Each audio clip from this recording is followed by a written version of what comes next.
Yeah, good, cool. All right. My name is Chandler Prall. I'm one of the front-end engineers at Craftsy. We do online video education for people that want to craft better, quilting, sewing, things completely unrelated to high-performance JavaScript. But this is a passion of mine. I'm really into the WebGL community, especially around 3JS. Also, I'm the author of a physics engine called Goblin Physics. So I get a lot of high performance stuff from there and try to bring that into the JavaScript community as much as possible and wherever it makes sense. Because there's some things that, like, click a button doesn't have to be the most performant thing. But so a quick introduction of JavaScript can be performant and real time. Quick little demo. That's about half the talk right there. So it might just go downhill from here. So welcome, thanks for coming, thanks for your interest.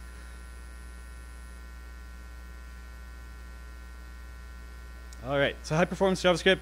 It's my Twitter handle. I'll tweet these slides at the end. It's about the only reason to follow me. I retweet people that are smarter than me, so you should just follow them instead. But if you want to follow me, there's my, all right, go away. Technically illiterate, so bear with me. Anyway, why do we need high performance and fast JavaScript?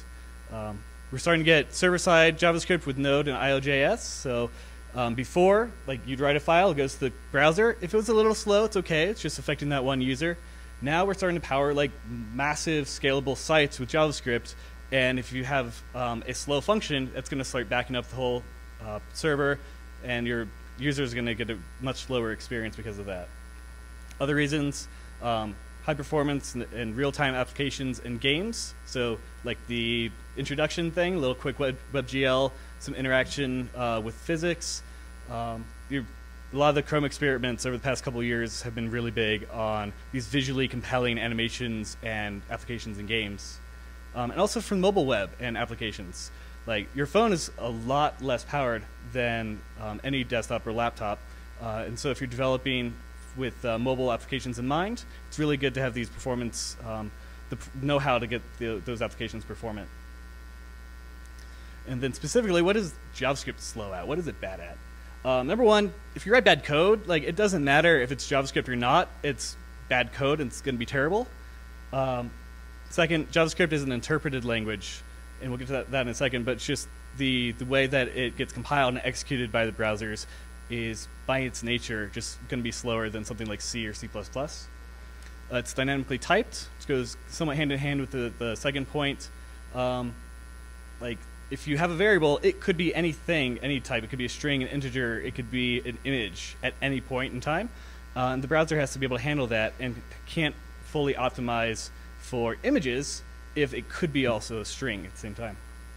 And then garbage collection, which is inherent in a lot of languages. Java has it, Python, Ruby. But it's something to be aware of if you're doing real-time applications, trying to get like a 60 frames per second.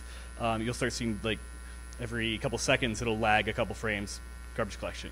And it's just a really bad user experience. So we'll start with what is bad code.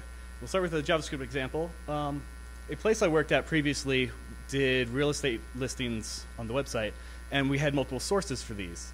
And so one thing we wanted to do was, if we had two listings for the same house from two providers, we didn't want to show that twice. That's really bad to show, here's 100 results, and 50 of these are just duplicates. So we wanted to filter those out. So this example just has a source A and a source B. For this example, it's an array of numbers. And it goes through all the elements in the second source, source B, and if it's not present from source A, it adds it. So for every single thing in source B, check to see if it's already there. If not, throw it over there. Run this on my laptop, and it took about 400 milliseconds, doubling the size of the array. This was about 10,000. If I doubled that to 20,000 items, it took closer to 2 seconds. So it didn't just double the time it took to run, it's some order of magnitude off.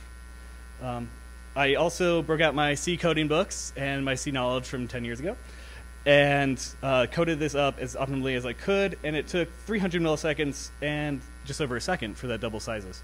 So it's not just JavaScript is slow. It can very well be your approach. So how do you write better code? If you find bottlenecks, think about the approach. If you think this should be fast and it's not, just go through it function by function, try and find out where the slowdown is happening and how you can approach it in a much faster way. Oftentimes there's a much better algorithm, as we'll see, and then we'll look at Big O notation, which is a way that you can describe your functions. I can say this as a notation, or this is like O of n, meaning that no matter how many things are in there, it's going to scale linearly. So if I double the input size, it'll double the execution time. But if it's O n squared, or n power of 2, then if I double the size, it's the power of 2. It's quadratic. Well, that one's not quadratic. There's an additional quadratic one. Math is hard. So Big O notation. Here we go. N of 2 is quadratic for all of you. So O of 1 is constant. No matter what size of data I'm passing in, it's always going to run in the same amount of time. Linear is O of n. If I double the size of the input, it takes twice as long to run. There's log linear, quadratic, factorial. They just keep getting worse and worse. If you want to check out more, there's a wiki page on that. But visually, how these graph out, at the bottom, there's O of 1 and O log n, like just flat. And then you start getting the log of n linear, and it just scales up pretty quickly. And as you can see, if you can get something even on that purple line, the O log n, it's going to run so much faster, very noticeably faster than the factorial and quadratic. And there's a whole bunch of these. There's a website called Big O Cheat Sheet, which is really helpful. If you hit a bottleneck and you know, like, I'm trying to sort data and it's just really slow, there's a whole bunch of different sorts, which we don't know about because we use JavaScript, which only has .sort, and I also don't have a mouse. Yeah, it's okay though. So this website walks through like different data structures, different ways of holding data and arrays and algorithms, and says what they're good at, what they're bad at. So if you ever find yourself that you need to optimize one of the algorithms or approaches you're taking, this can be a really good reference to get started on finding a better solution. And same with the that wiki page as well.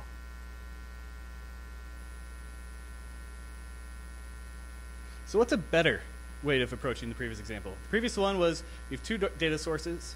For every single item in B, I iterate through the entire list of A and see if it's there. So it's actually, as you see at the bottom comment there, actually,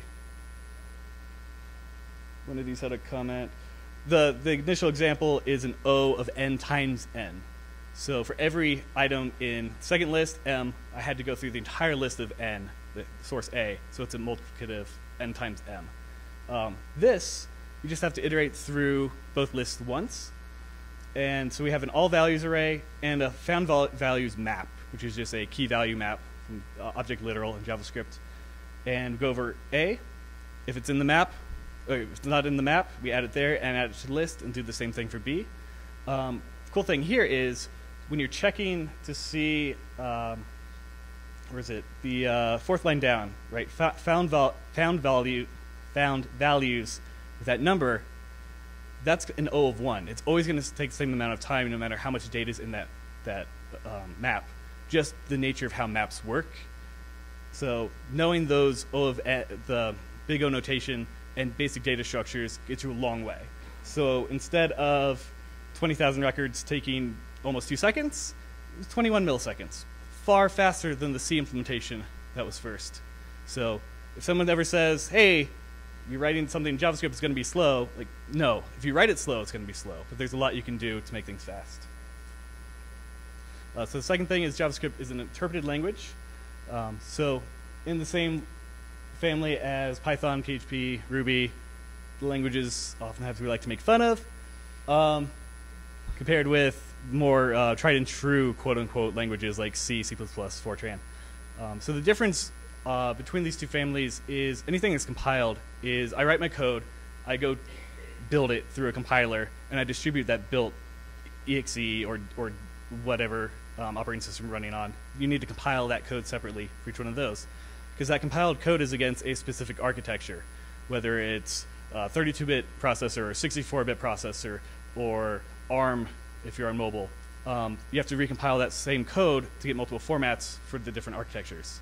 With interpreted code, you write the code once, you distribute the code. So you have a JavaScript file, you have a Ruby file, whatever. No matter what platform you put it on, the interpreter is compiled already for that platform and knows how to execute the code. So it goes line by line and detects, oh, a var statement. I know I'm assigning this value to this variable. And it goes down for each statement. The reason why that's a lot slower is in the compiled code, it's like compiled down to assembly. Like it's already in the optimized format to run on that processor, on that architecture.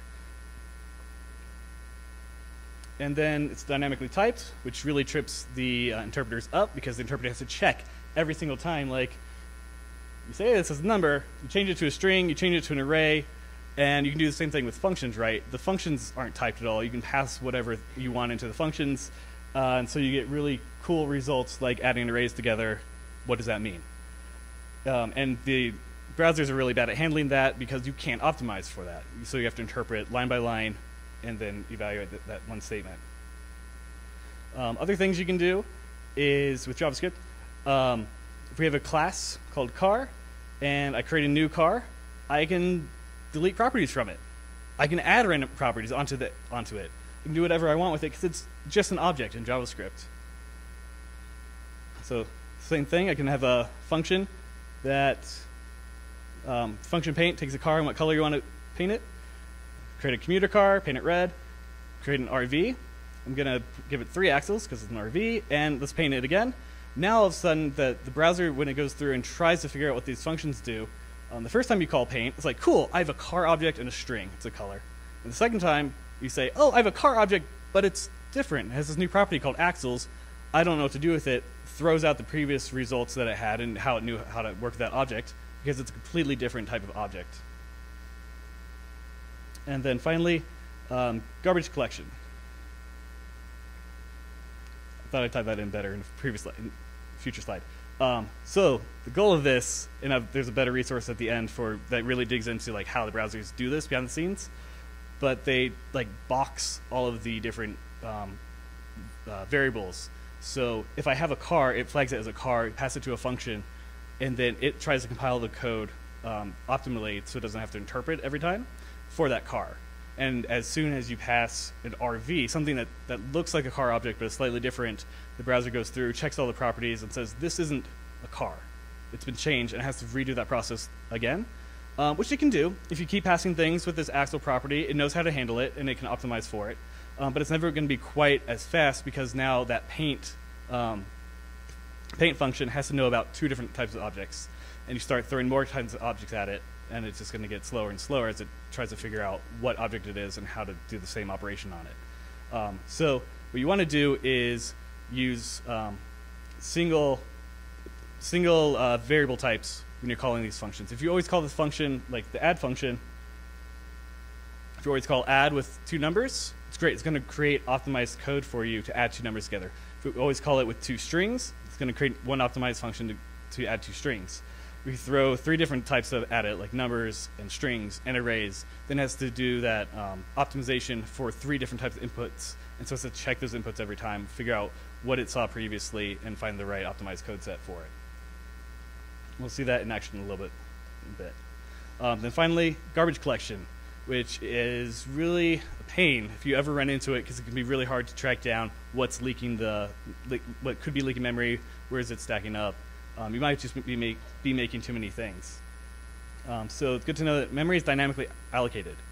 In your JavaScript or any of the interpreted languages, you never say, all right, give me 5,000 bytes, or give me this much space on the memory, or on the stack, or in the heap. It just does it for you. You say var a equals 5, it creates the amount of memory that it needs, and puts the 5 in there for you, and then you just reference that variable. Behind the scenes, and this is true for all browsers, there are 2 different kinds of memory spaces that we'll see in a minute, young and old. And then there's 2 ways of dealing with those memory spaces called a scavenge and a mark sweep approach. But real quick, what creates garbage collection? Like what makes it trigger, what is it memory leaks? So here we have a function, process data for submit. Maybe you have collecting a lot of data from the user on a screen. You're going to call this function, submit it, do stuff with it. It's all cool. It's a real-time app. It's nifty. So we pass the data in, and we have this process object. We do stuff with it, the data, and then we return this function that then can make an AJAX request for you from there. So I call process data for submit. I pass in my data. Now I have an object that, based on the data, can make a AJAX request for me. It's really powerful ways of using closures in JavaScript. It's a familiar technique. It's a good pattern to use. The problem is that as long as this make request is around, maybe I save it for later. I know the user is going to be doing something that needs to make this call again. So as long as make request is available for me as a coder to call, that function internally there, that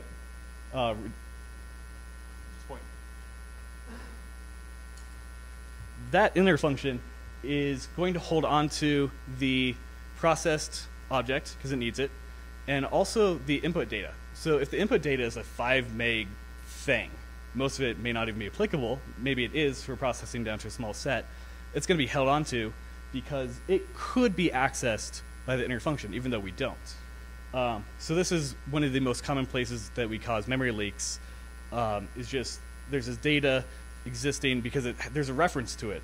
Like the code knows about it, but it's never going to be used again. There is an optimization that, as far as I know, just V8 in Chrome does.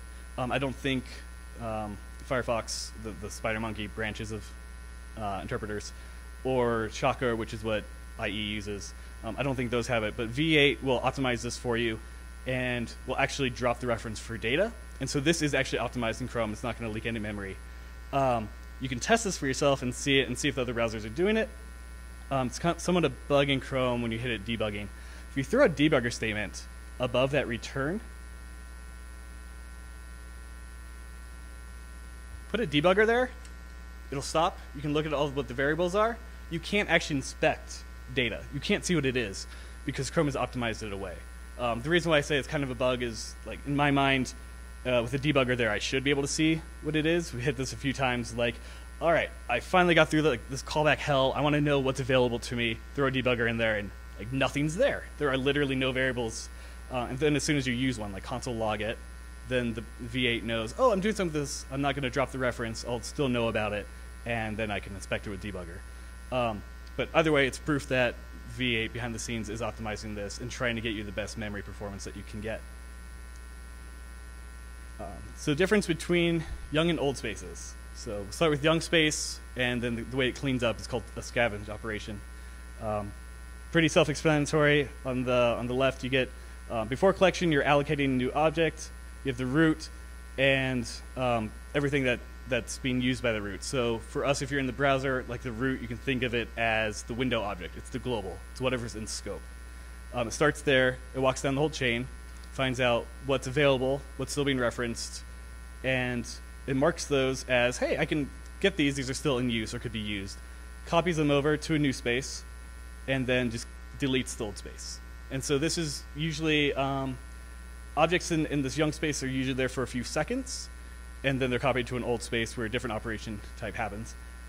So if you're creating lots of new variables, and that can be as simple as adding 2 numbers together or 3 numbers. If you have var a equals 1 plus 2 plus 3, V8 will, all the interpreters will create a intermediate variable, hold that 1 plus 2, assign it to a variable, and then that plus 3, and assign that to the result. So just doing normal math operations, very simple ones, can create extra memory usage, and it's unavoidable. It's completely unavoidable to be creating these extra objects in memory, but the benefit of young space is that it's really cheap to get rid of them. And so just be aware that don't create too much and don't hold on to it for just long enough.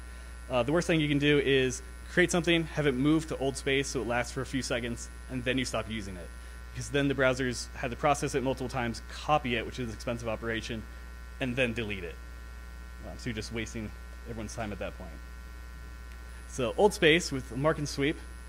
So you have old space, usually a lot bigger memory size container. It does basically the same way of identifying what things are still in use and what has references. It just walks down from the root or the global, identifies all the objects, and then it, instead of creating a new space and copying all the used things over to it, in the same space, it just deletes it. So the same kind of way of, like, if you're old school and know how a hard drive defrag works in the old FAT32 land. Same kind of thing, like find the empty space and then collapse everything up to the front of the disk or front of the memory heap. So it's just much faster to find in memory, and then you have all the extra room cleaned up. And then if you're in Chrome, can you see that back there? Should I zoom in? Zoom in?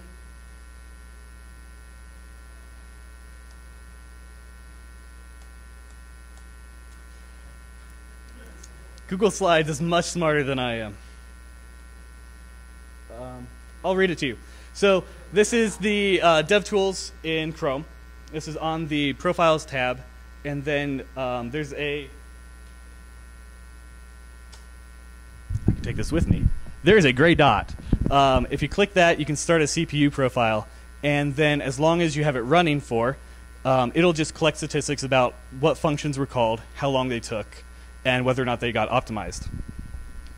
And so here's an example of one of my physics demos that was running. And I happen to have an unoptimized function. It's on my event emitter called emit. And if you hover over the little triangle there, it says that it's not optimized. There was a bad value context for arguments value. Well, that's helpful. In this case, that means that, and in this case, like I was saying, like when you have a function, always call it with the same input. And in addition, you always want to return the same thing from it. So if you have a function and you're always going to call with true or false, maybe, so it's always going to get a Boolean. That's great. But if you call it with true and you return one kind of object, maybe you're going to return an array, and then if you call it with false, you return maybe just a string, then you have a split. And so when the interpreter tries to compile that down to the machine language code, it actually has to create two different functions or a split at that point, and it's really hard for it to optimize. And it'll do it to an extent. Like that example, true, false, it'll handle it okay. It'll be a little bit slower, but in this case, I'm calling this with maybe 10 different output types. And Chrome just like throws his hands up like, come on, stop doing this to me. I'm not going to help you out anymore. And it actually, for this function, then falls back to the interpreted code where it has to go line by line and is much slower. I haven't optimized this one because the total time taken here is 7.5%, and there's a lot of other optimizations I can do with the code first. But it's just something to be aware of. And if you think that maybe you're hitting code that's not being optimized for some reason, just do a CPU profile in the developer tools and look for this exclamation mark. Other cool things are just like, in general, if you have a function that's doing 10 things, 10 other functions, and you don't know which one of those is slower, just profile it. It bubbles up to the top like this method took the most amount of time. Anecdotally, proof of this. So at Craftsy, we used to have an infinite scroll page for patterns. So people could upload the patterns that they want to sell to our site, and then people could scroll through them. We had an infinite scroll, and we also had deferred image loading. So we wouldn't load images unless they got into the user's viewport, if the user could see them, because we didn't want to have things at the bottom, take up network resources, and block images that were further up on the page. It worked great. And then we started getting complaints of, hey, I'm on the infinite scroll page, I click something, I go to another page, I click back, like my 300 results down are all gone. I'm right back at the top. It's a common problem with infinite scroll. So we're like, okay, great. We can just, I think it was through the HTML5 history API, we just saved like the state, all the results that were on the page. They go to the page, they come back, we just push it out of the state onto the page, and everything was fine, except that now we have 300 images that are not loaded because they're deferred. We have to check each one to see if they're in the viewport. And this was somewhat slow. It wasn't like intolerably slow, but we wanted a snappy experience for our users. So I dug in. With my high performance background, I'm the best person for the job. I brought in a book on algorithms to help me, and I coded this 500-line JavaScript class that like broke the page down into a whole tree format to figure out at what point does the viewport collide with this tree, render those pictures. It helped a little bit. That wasn't the bottleneck. We're like, okay, throw that day away.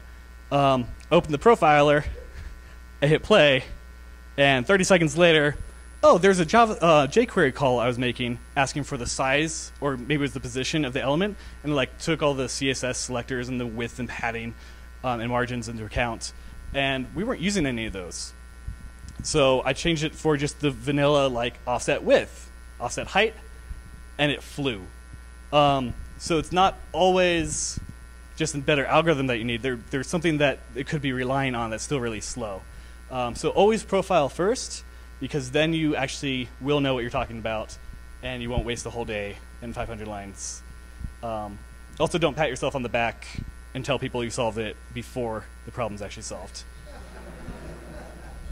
It's not so fun. Also, in the Chrome Dev Tools is the ability to see what's in the memory heap on the stack. And so same deal, you can go to profiles, you just, instead of CPU, you click memory and hit the same record button. And then it'll record, hit stop, and you can dig in to this really cryptic, annoyingly maze of data. There's some good blog posts that will explain it much better than I could, but very briefly, item types are on the left under constructor, and then there's a distance of like distance from the root. Shallow size is difficult to explain, so I'll ignore that. And the retain size is more important, of like how much is this object holding onto. And then if you open one of the constructors, so like here's just a box geometry from 3, and then it'll tell you the retainers at the bottom of like this geometry object is being referred to from so many different locations. So if you find something in here, you're like, you know the memory usage is much higher than it should be. You can do this profile, see what objects are still there, say, this shouldn't, why is this still around? Click it and see what's still holding on to it. So in normal JavaScript development, one of the common cases of these memory leaks is just holding on to DOM elements when you don't need them anymore. It's common to just throw things into an array or a map and then refer back to it to see if that thing still exists and then use it. But we forget to clean those out of those arrays and maps a lot, and so they just hang around as empty references.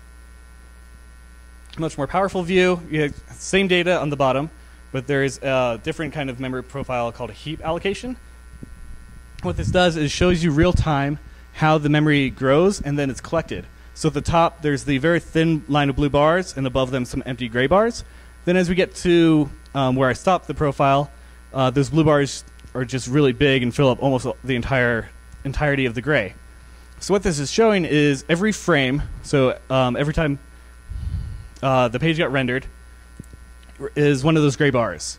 And so allocating quite a bit of memory, but it's okay, that drops off pretty quickly, so it's not going to make that young space to old space migration. And you can see just like how many objects are still around by the time you've finished. And so you can see that from the beginning, there's still some objects, but it's pretty small that it's holding on to. They're never going away, so we're copying things to that old memory space and just holding on to them. And in this demo, that's necessary. We're actually adding things to the scene.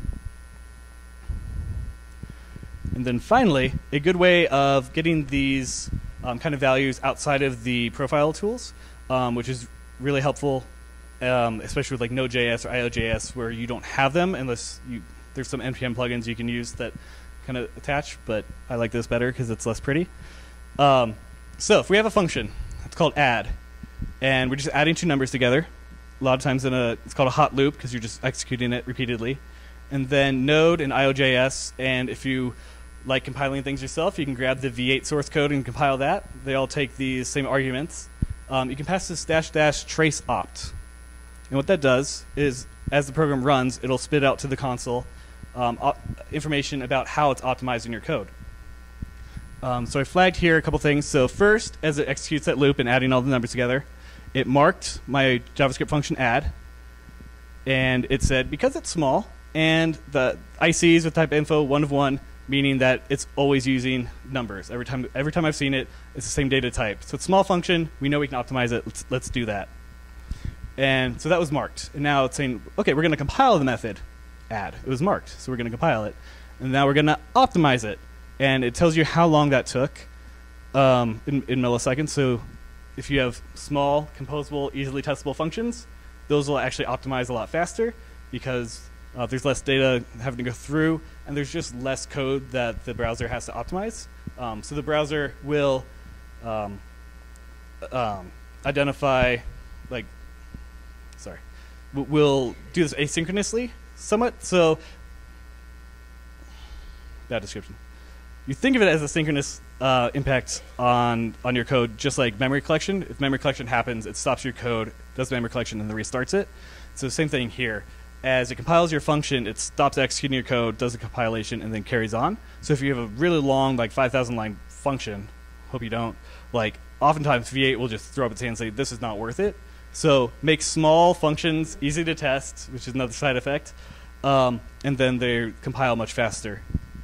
And then last line here is, hey, I'm done optimizing this function. But what if we don't always pass numbers? What if we think, maybe you see a yellow triangle in the dev tools, you know it's de-optimizing a function, you don't quite know why. So here, do the same, add two numbers together, and then for whatever reason, putting this demo together, I had to do an add with a number and a string twice for this to happen, so there's some magic going on behind the scenes. But you throw this trace de-optimization flag in there as well. So it starts off the same. It's gonna, there's not enough space, but first marked it, then completed the optimization. Then we see this de-optimization for JavaScript function add. And it says why. It says that the first argument was a 10, which was the number, and then the second argument was a string of 11. And it de-optimized it, and then removed the optimized code and evicted it. So now it's back to running the interpreted code, which is going to be much slower. So this should be then add number and maybe add number with string functions, which would then be able to optimize just fine. And then finally, how to watch garbage collection happen. If we fill up an array with, what, 1 million numbers, we can say trace the garbage collection, and then we get this. So again, that scavenge goes with the young space. So we get scavenge, scavenge, scavenge. They're pretty quick, 0.1 milliseconds. So like you're never going to notice that just lagging your application. And then towards the bottom, it comes across mark sweep, which and the numbers on the left are saying like what it went from, like 25 memory units, megabytes maybe, down to 21.1. Oh, megabytes. See in the gray, I just graded out. So it took 0.1 milliseconds, and a much bigger collection, right? 23.2 to 9.5, but that took 27 milliseconds, 2.7 milliseconds. So still not noticeable. It's not a whole lot of data that's collecting, but it's order of magnitude more than the scavenge. So try your best to, if you're going to have something that you're going to use variable-wise in memory, and then get rid of it, like do that as quick as you can to avoid these mark sweep operations.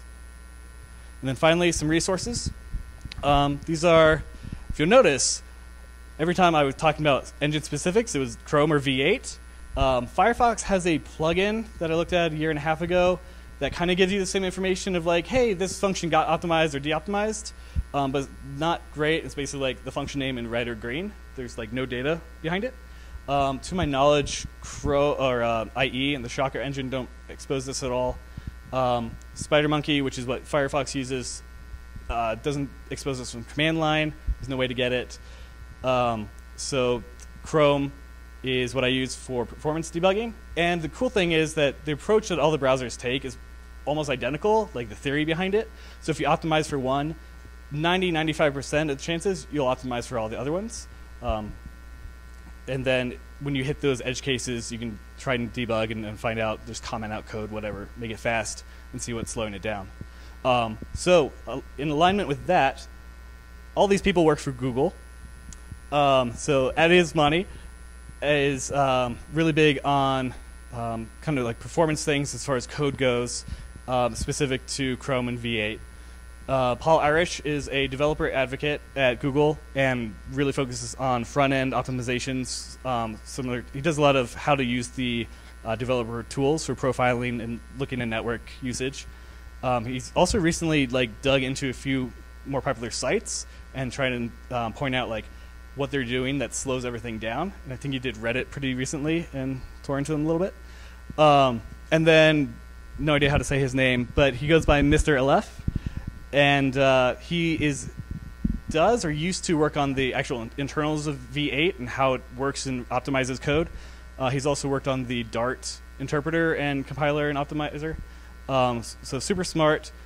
And if you really want to dig in, if you thought looking at the like GC, the garbage collection running, and the CPU or the function optimization, seeing that output, there's one more level you can go in Chrome and have it actually spit out the intermediate, basically assembly level code that it's going to run. And then this guy wrote a tool that will consume that, and you can see like step by step what it's doing, to the extent of like V8 is going to take this number out of this array and check that it's an integer, and then it's going to break off and do this flow or this flow.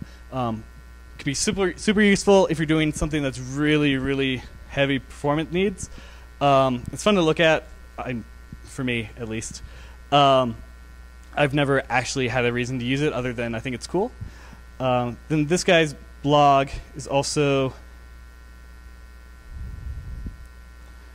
this is where I was saying that he really goes into how the polymorphism affects how the code gets optimized. There's a lot of Dart posts in here too, and let's see if I can find it real quick. He does really good explanations and with drawings and stuff. Yeah, I think it's this one.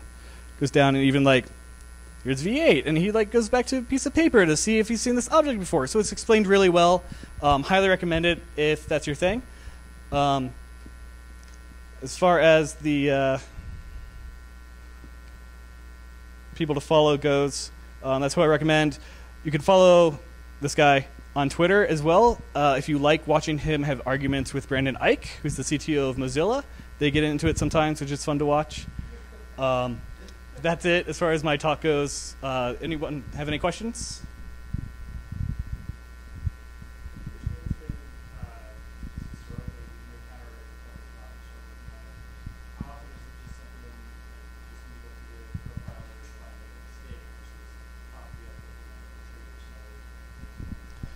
Yeah. So the question is, in my experience, when I come across a bottleneck, how often is it like a quick fix versus more in depth? I have to do something not JavaScript-y, kind of. I would say usually it was just something stupid I did, like the returning 10 different objects from the same function. I saw that come up, like, well, duh. And so that one, like, most of the time I'm using this function in two different ways. It should be two different functions, and that's an easy fix. If you're familiar at all with ES6 or ECMAScript 6 or ECMAScript 2015, etc., they introduced in there some new maps. So in JavaScript, we've always had the object literal, which is just a map of string keys to whatever values.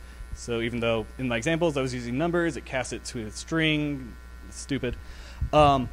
And then maps allow you to actually use any real type of object as the key to any type of value that you want. So you can actually have a map from some instance class to some other value, which is really useful. And it's not optimized yet by browsers, so it works, but it's actually like 10, maybe it's 20 times slower than using an object literal, which is just it works. They proved out the spec, they've implemented it, they haven't gone through and optimized everything as much as they can. So things like that, we're like, okay, I can just revert back to an object literal, or I could take the time and like implement my own tree structure, which I have done for like heap sorts and things like that. I nerd out obviously around algorithms, so that was a lot of it. But it's usually you can do it JavaScript-y still.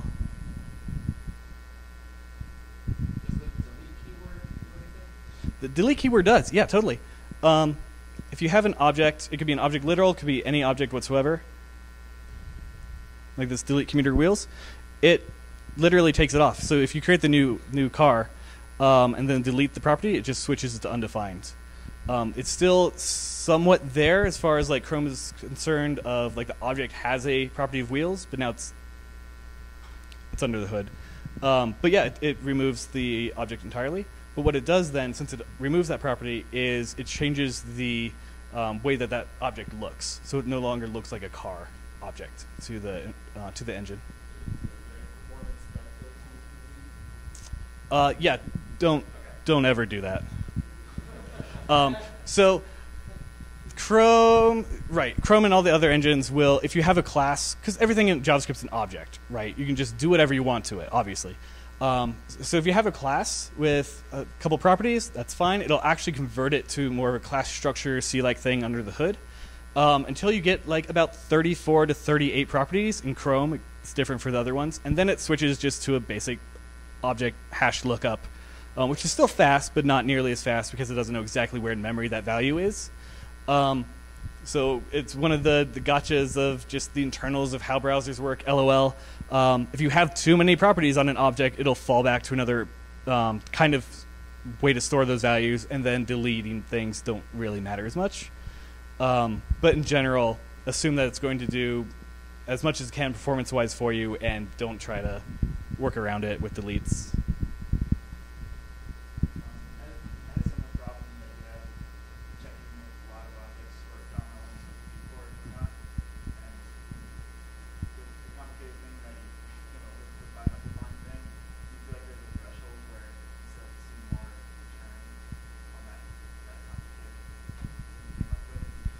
I think that really depends on, if you go back to the how to describe functions. Like if I write something that is n squared, and I have something that is n log n, like the n log n is going to win if there's enough data in that set. If we look at this cheat sheet, which describes the performance operations of various sorts, so you've probably heard of these at least. There's quick sort. There's one called Insertion Sort, which Insertion Sort best time is green. It's great. Quick sort is orange. It's okay. But Insertion Sort for average and worsts are the same, and they're just terrible. So like internally, if you look at the code for V8, the sort operation starts with insertion if you have less than 10 items, because ideally it's faster. But if you have 11 or more items, it goes to a quick sort algorithm. Obviously, the insertion sort is like 20 lines of code, and the quick sort's about 100. So it really doesn't matter as long as you're writing code that can be optimized. So it's not like 5,000 line methods, but it could be 5,000 lines split across 10 methods, 20 methods, make it more optimizable by the browser. So anytime you make a jump from one of these levels down to the next, and you have enough of a data set, it's going to be more performant, unless you do something that like Chrome just rejects outright.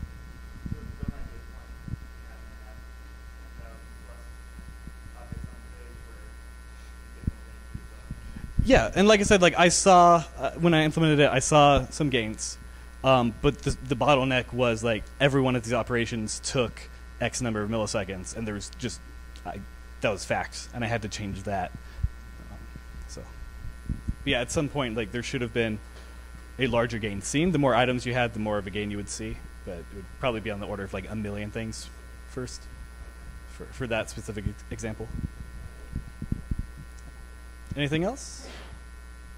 All right. Well, thank you all. Hope you found this interesting.